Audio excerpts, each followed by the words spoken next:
আসসালামু আলাইকুম রহমতুল্লাহি ওবারাকাতুহু। প্রিয় দর্শক শ্রোতা, আশা করি সবাই ভালো আছেন। আমি ডাক্তার হাকিম মোহাম্মদ মহিউদ্দিন কামাল বলছিলাম। আজকে আলোচনা করব একটি ইউনানি ঔষধ নিয়ে, যে ওষুধটির নাম হচ্ছে এরিকা ক্যাপসুল। ক্যাপসুল এরিকা, এই ঔষধটি গ্রুপ নেম হচ্ছে কোর্স রেহমেন। এই ঔষধটি যে সকল ন্যাচারাল উপাদানের সমন্বয়ে তৈরি করা হয়ে থাকে, সেই সকল উপাদান হচ্ছে গুলে জুফল, মুচ্ছ রস, গুন্দ ডাক, মিঠা ইন্দ্রজল, অশ্বগন্ধা, কুস্তায়ে কলই, কুস্তায়ে মারদা, কুস্তায়ে বয়জা, কুস্তায়ে আকি।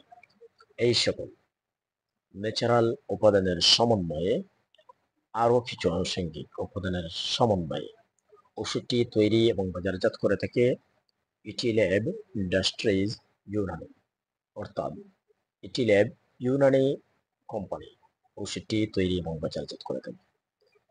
এরিকা বা কোর্স রেহমিন, এই ওষুধটি গ্রুপ নেম হচ্ছে কোর্স রেহমিন। এই এরিকা ক্যাপসুল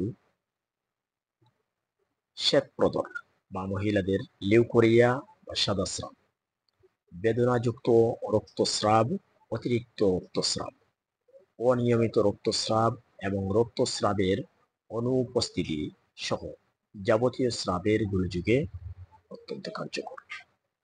কোর্স রেহমিন এর ডোজ হচ্ছে 2টি করে ক্যাপসুল দৈনিক 3 বার, সর্বোচ্চ 5 থেকে 7 সপ্তাহ, অথবা কোনো রেজিস্টার্ড চিকিৎসকের পরামর্শ নিয়ে সেবন করা উচিত। কোর্স রেহমিন বা ক্যাপসুল এরিকা, বিশেষত এটি ল্যাব কোম্পানির এরিকা ক্যাপসুলটি গর্ভাবস্থায়, মাসিক চলাকালীন সময়ে ও অপ্রাপ্তবয়স্কদের সেবন নিষেধ। অতএব ওষুধটি গর্ভাবস্থায় এবং মাসিক চলাকালে ও অপ্রাপ্তবয়স্ক মেয়েদের জন্য অবশ্যই নিষেধ। দুগ্ধবতী মায়েদের ক্ষেত্রে প্রয়োজনে একজন চিকিৎসকের পরামর্শ নিয়ে সেবন করা যেতে পারে।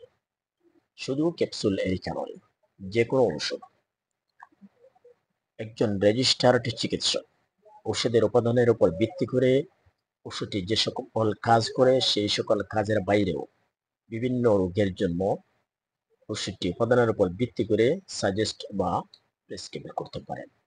অতএব ক্যাপসুল এরিকা সহ যে কোনো ঔষধ একজন রেজিস্টার্ড চিকিৎসকের পরামর্শ নিয়ে সেবন করা উচিত।